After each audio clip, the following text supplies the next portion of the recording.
మంతాన నియోజకవర్గంలోని అక్రమ దందాలకు కాంగ్రెస్ పార్టీ నాయకులు తెరలేపుతున్నారని, చెరువు మట్టి త్రవ్వకాల్లో మంతానికి మాత్రమే కలెక్టర్ కొత్త రూల్స్ పెడుతున్నాడని మాజీ ఎమ్మెల్యే పుట్ట మధు ఆరోపించారు. పెద్దపల్లి జిల్లా మంతాని బీఆర్ఎస్ పార్టీ కార్యాలయంలో మాజీ ఎమ్మెల్యే పుట్ట మధు మీడియా సమావేశం నిర్వహించారు. పుట్ట మధు మాట్లాడుతూ కాంగ్రెస్ పార్టీకి చెందిన మంత్రి శ్రీధర్ బాబు బంధువులు డబ్బు సంపాదన లక్ష్యంగా అక్రమ ఇసుక మట్టి దంతాలను రవాణా చేస్తున్నారని పుట్ట మధు అన్నారు. పెద్దపల్లిలో మట్టి ఇసుక త్రవ్వకాలు బంద్ నిర్వహిస్తే మంతానిలో మాత్రం కలెక్టర్ కొత్త రూల్స్ అమలు చేస్తున్నారని ఆరోపించారు. మంతాని పట్టణంలోని రెడ్డి చెరువులో 7 ఇటుక బట్టీల పేరు టైం మట్టి తీసేందుకు అనుమతులు తీసుకొని మంత్రి సామాజిక వర్గాలకు చెందిన వారికి కాంట్రాక్టు అప్పజెప్పగా చెరువులో 90 లారీల మట్టిని తీసేందుకు పర్మిషన్ తీసుకొని 11 రోజుల పాటు రాత్రి పగలు తేడా లేకుండా అక్రమంగా మట్టిని తరలిస్తున్నారని మొట్టమొదటి అన్నారు.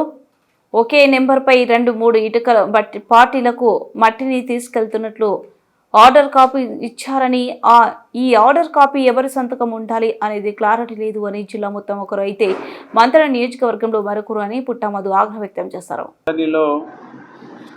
ఇసుక మాఫియా, మట్టి మాఫియా మంత్రి ఎమ్మెల్యే దుద్దిల్ల శ్రీధర్ గారి తమ్ముడి నేతృత్వంలో కొనసాగుతూ ఉన్నది అని ఇప్పటికే చెప్పడం జరిగింది.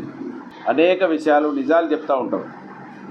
ఆధారాలతో చెప్పినా కూడా వాళ్ళు మంచి ముసుగులో మోసాలకే మోసగాళ్ళుగా చలామణి అవుతూ ఉన్నారు. ఆ కుటుంబం, ఇద్దరు అన్నదమ్ములు అనేది ఇప్పటికే అనేక సార్లు చెప్పినాం.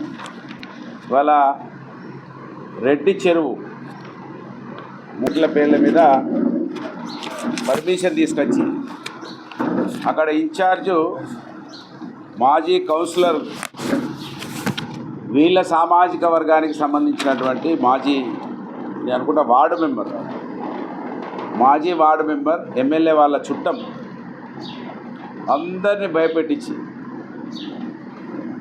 ఎవ్వరు కూడా మాట్లాడితే నేను మంత్రి గారి బంధువుని,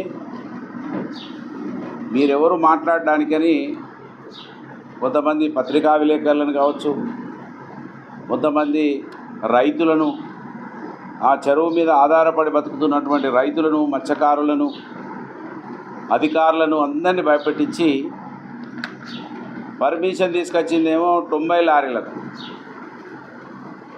కొట్టిందేమో లెక్కే లేదుగా. అసలు మట్టి